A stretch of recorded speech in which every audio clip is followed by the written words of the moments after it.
தியா info channel நேயர்களுக்கு வணக்கம். இந்த சேனலை நீங்கள் முதல் முறையாக பார்க்குறீங்கன்னா கட்டாயம் சப்ஸ்கிரைப் பண்ணுங்கள்.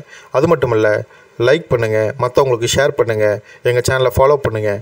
இந்த சேனல் எல்லா வீடியோக்களும் வாழ்க்கைக்கு தேவையான வீடியோக்களை போடுறேன். ஸோ வாங்க வீடியோக்குள்ளே போவோம்.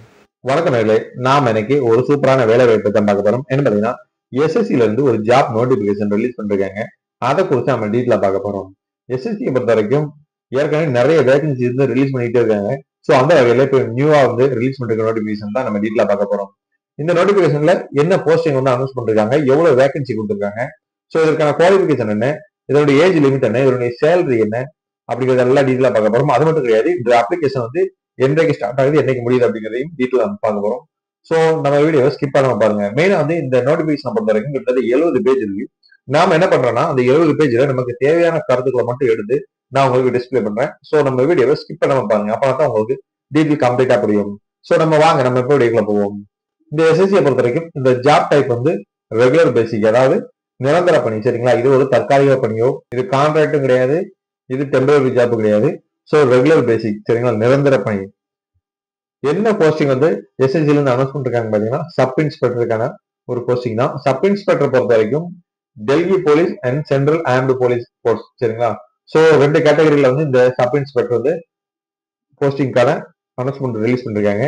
ஸோ எவ்வளவு வேகன்சி பாத்தீங்கன்னா, டோட்டலா 3073 வேகன்சிஸ் அனௌன்ஸ் பண்ணிருக்காங்க. சரிங்களா, இந்த போஸ்டிங் பொறுத்த வரைக்கும் ஆல் ஓவர் இந்தியா ஃபுல்லாவே இதற்கான போஸ்டிங் இருக்கும். ஸோ ஸ்பெசிபிக்கா கிடையாது, எல்லா இடத்துலயும் போஸ்டிங் இருக்கும். ஏன்னா இதனுடைய பதவிகளும் அப்படித்தான் இருக்கு. போஸ்டிங்கை பொறுத்த வரைக்கும் நம்பர் ஆஃப் பொசிஷனை பொறுத்த வரைக்கும் 15 கேட்டகரியில இருக்க ஜாப் தான் சேர்த்து நமக்கு 3000 வேகன்சி வந்திருக்கு. இது 3 டைப்பா நம்ம பிரிக்கலாம். சரிங்களா, ஃபர்ஸ்ட் என்ன டைப்னு பாத்தீங்கன்னா, சப் இன்ஸ்பெக்டர் டெல்லி போலீஸ், மேல், ஆண்கள். சரிங்களா, இதான் ஃபர்ஸ்ட் டைப். ஸோ இதுல ஓப்பன் கேட்டகரி பொறுத்த வரைக்கும் 114 போஸ்ட் கொடுத்துருக்காங்க. எக்ஸ் சர்வீஸ்மேன் அதர்ஸை பொறுத்த வரைக்கும் 8 posting. X serviceman special category 6 posting. அப்புறம் 10% ரிசர்வேஷன், அதாவது டிபார்ட்மெண்ட் கேண்டிடேட்டுக்கு. சரிங்களா, அது எவ்வளவு போஸ்டிங் பாத்தீங்கன்னா 14 போஸ்டிங் ஒதுக்கிறாங்க. இது டைப் 1. சரிங்களா, இதே டைப் 2 பொறுத்த வரைக்கும் என்னன்னு பாத்தீங்கன்னா, sub inspector Delhi police female. சரிங்களா, ஃபர்ஸ்ட் மேல் பார்த்தோம், இப்போ ஃபீமேல். ஃபீமேலை பொறுத்த வரைக்கும் ஓப்பன் கேட்டகரி தான், 70 போஸ்டிங் அனௌன்ஸ் பண்ணிருக்காங்க. சரிங்களா, அடுத்து டைப் 3. டைப் 3 பொறுத்த வரைக்கும் என்ன பாத்தீங்கன்னா, சப் இன்ஸ்பெக்டர் ஜிடி, அதாவது ஜெனரல் டியூட்டி இன் சிஆர்பிஎஃப். சரிங்களா, அது சிஆர்பிஎஃப் ஆண்கள், சிஆர்பிஎஃப் பெண்கள், பிஎஸ்எஃப் ஆண்கள், இப்படி தனித்தனியா கொடுத்துருக்காங்க. நம்ம டீட்டெயிலா பார்ப்போம். சிஆர்பிஎஃப் பொறுத்த வரைக்கும் ஆண்களுக்கு 1008 போஸ்டிங் கொடுத்துருக்காங்க. அதே சிஆர்பிஎஃப் பெண்களுக்கு 23 போஸ்டிங் இருக்கு. பிஎஸ்எஃப் ஆண்களை பொறுத்த வரைக்கும் 212 போஸ்டிங். அதே பிஎஸ்எஃப்ல பெண்களுக்கு 11 போஸ்டிங் அனௌன்ஸ் பண்ணிருக்காங்க.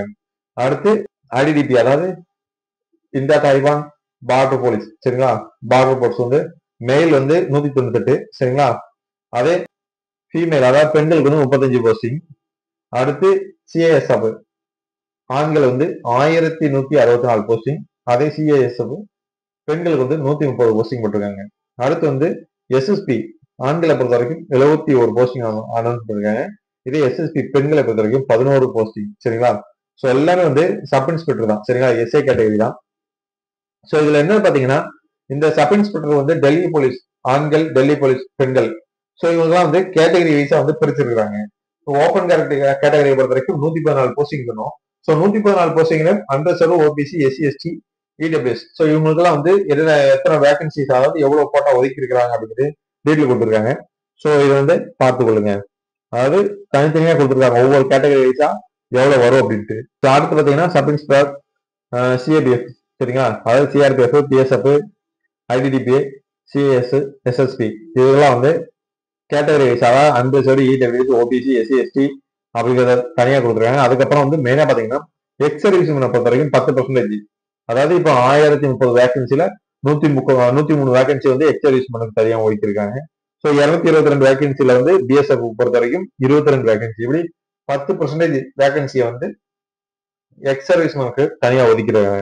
ஸோ இது தான் ஜாப் கேட்டகரி. ஸோ இதுல எந்தெந்த கேட்டகரிக்கு எவ்வளவு வேகன்சி இருக்கு அப்படிங்கிறத நம்ம பார்த்துக்கொள்ளலாம். சரிங்களா, அடுத்து பாத்தீங்கன்னா, எஜுகேஷன் குவாலிபிகேஷன். இந்த பதவிக்கு நம்முடைய கல்வி தகுதி என்ன பாத்தீங்கன்னா, ஏதாவது ஒரு டிகிரி, எனி டிகிரி. சரிங்களா, அங்கீகரிக்கப்பட்ட பல்கலைக்கழகங்கள்ல ஏதாவது ஒரு எனி டிகிரி படித்திருந்தால் போதும். சரிங்களா, இதுக்கு நீங்க அப்ளை பண்ணிக்கொள்ளலாம்.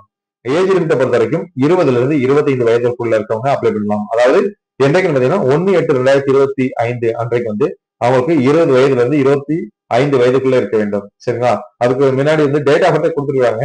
அதாவது என்றைக்குள்ள எந்த காலகட்டத்தில் அவங்க பிறந்தாங்கன்னா 2/8/2000 முதல் 1/8/2005க்குள்ள பிறந்தவர்களா இருக்க வேண்டும். இப்படி இந்த வயதுக்குள்ள இருந்தவங்க மட்டும்தான் இதை அப்ளை பண்ண முடியும். இருந்தாலும் இந்த வயது கொஞ்சம் கொஞ்சம் அதிகமாயிருச்சு அப்படின்னா அவங்களுக்கான ஏஜ் ரிலாக்சேஷன் இருக்கு.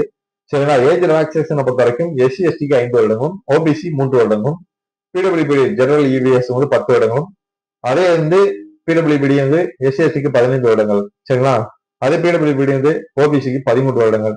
எக்ஸ் சர்வீஸ் மேனை பொறுத்த வரைக்கும் அரசு சொல்லக்கூடிய விதிமுறைக்கு உட்பட்டது. சரிங்களா? அடுத்து பாத்தீங்கன்னா இவங்களுடைய சேலரி. ஸோ இந்த SA கேட்டகரிக்கு சேலரியை பொறுத்த வரைக்கும் ஜிடியின் CIBFக்கு வந்து லெவல் 6. சரிங்களா?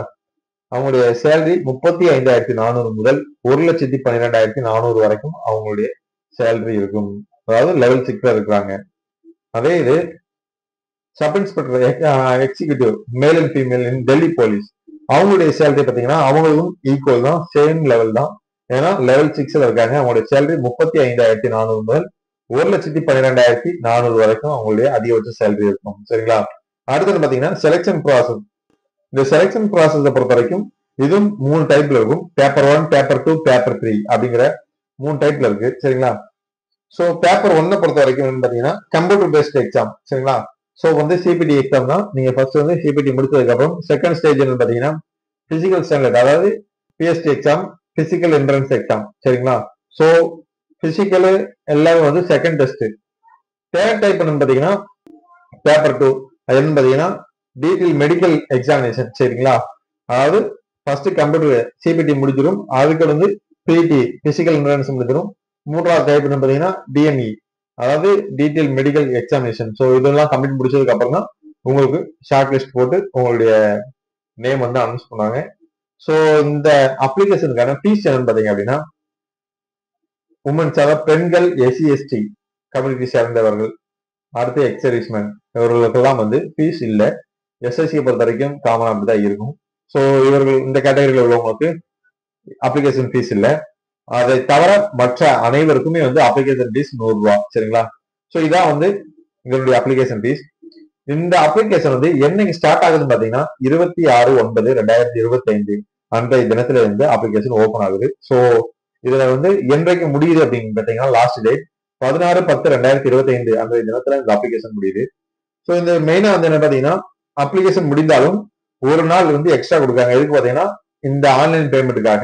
ஸோ 14ஆம் தேதி எக்ஸாம் அந்த இதை அப்ளை பண்ண முடியாது, எக்ஸாம் போர்ட்டல் வந்து அப்ளை பண்ண முடிந்தாலும் ஒரு நாள் எக்ஸ்ட்ரா 17ஆம் தேதி 10/2025 அன்றைய வரைக்கும் நீங்க ஃபீஸ் கட்டிக்கலாம். அப்ளை பண்ணாலும் சரி, ஓகே. ஃபீஸ் வந்து எக்ஸ்ட்ரா ஒரு நாள் டைம் கொடுக்காங்க. அது மட்டும் கிடையாது, நீங்க அப்ளை பண்ணும்போது ஏதாவது கரெக்ஷன் இருந்துச்சு, ஏதாவது சேஞ்ச் பண்ண வேண்டியிருக்கு, உங்க OBC சர்டிஃபிகேட்ல வந்து டேட் வந்து முடியுது, ஸோ நான் அடுத்து ஆட் பண்ணணும் அப்படின்னாலுமே நீங்க உங்களுக்காக கரெக்ஷன் டேட் கொடுக்காங்க. என்னன்னு பாத்தீங்கன்னா 24/10/2025 முதல் 26/10/2025 வரைக்கும். சரிங்களா? ஸோ ஒரு 3 நாள் உங்களுக்கு எக்ஸ்ட்ரா கொடுக்குறாங்க. ஸோ இந்த 3 நாளைக்குள்ள நீங்க வந்து உங்களுடைய அப்ளிகேஷனை திருத்தம் செய்து கொள்ளலாம். சரிங்களா? இந்த எக்ஸாம் வந்து எப்போ இருக்குன்னு பாத்தீங்கன்னா கிட்டத்தட்ட நீங்க அப்ளை பண்ணி முடிச்சதுக்கு அப்புறம், இப்ப அப்ளை முடிச்சதுக்கு அப்புறம் நவம்பர் டிசம்பர்ல 2022 இருக்கும் அப்படின்னு சொல்லி ஒரு உத்தேச டேட் சொல்லியிருக்காங்க. ஸோ பிக்சர் கிடையாது, நவம்பர் மாசத்துல இருக்கும், டிசம்பர் மாசத்துல இந்த எக்ஸாம் வரலாம் அப்படிங்கிறதையும் அனௌன்ஸ் பண்ணிருக்காங்க. இதுல அடுத்து என்ன பாத்தீங்கன்னா இதனுடைய எக்ஸாம் சிட்டிஸ். சரிங்களா? இந்த எக்ஸாமினேஷன் வந்து நம்ம எங்கெல்லாம் எழுதலாம் பாத்தீங்கன்னா சென்னை, கோயம்புத்தூர், மதுரை, சேலம், திருச்சிராப்பள்ளி, வேலூர், தூத்துக்குடி, கரூர், புதுச்சேரி. ஸோ இந்த டிஸ்ட்ரிக்ட் தான் நமக்கு எக்ஸாம் சென்டர் இருக்கும். ஸோ இந்த ஏரியாக்குள்ள இருக்கிற எக்ஸாம் சென்டர் தான் நம்ம வந்து எக்ஸாம் எழுத போக முடியும். சரிங்களா? அடுத்து பாத்தீங்கன்னா இந்த எக்ஸாமை பொறுத்த வரைக்கும் இந்த ஆன்லைன் மோட் தான், ஆஃப்லைன் கிடையாது. ஸோ இதற்கான ஒபிஷியல் பேஜ் பாத்தீங்கன்னா www.ssc.gov.in அப்படிங்கிற வெப்சைட் தான். ஸோ இந்த வெப்சைட்டோட லிங்க் வந்து டிஸ்கிரிப்ஷன்ல கொடுங்க. டைரக்ட் கிளிக் பண்ணீங்கன்னா இந்த ஸ்கிரீன்ல பாக்குற இதே போர்ட்டல் ஓபன் ஆகும். சரிங்களா? இதில் நீங்க உள்ள போய் அப்ளை பண்ணிக்கலாம். எப்படி அப்ளை பண்ண தெரியலன்னா நம்ம வீடியோல கமெண்ட் பண்ணுங்க, வீடியோ கீழே. ஸோ இந்த கமெண்ட் பார்த்துட்டு உங்களுக்கு எப்படி அப்ளை பண்ணலாங்கிறத நெக்ஸ்ட் வீடியோ போடுறேன். ஸோ இந்த தகவல் உங்களுக்கு பயனுள்ள தகவல் இருந்துச்சா லைக் பண்ணுங்க, ஷேர் பண்ணுங்க. இந்த மாதிரி வேலை வாய்ப்புகளை தேடி கவர்மெண்ட் வேலைக்காக எதிர்பார்த்து காத்து கொண்டிருக்கிற மாணவர்களுக்கு இந்த வீடியோவை ஷேர் பண்ணுங்க. நன்றி, வணக்கம்.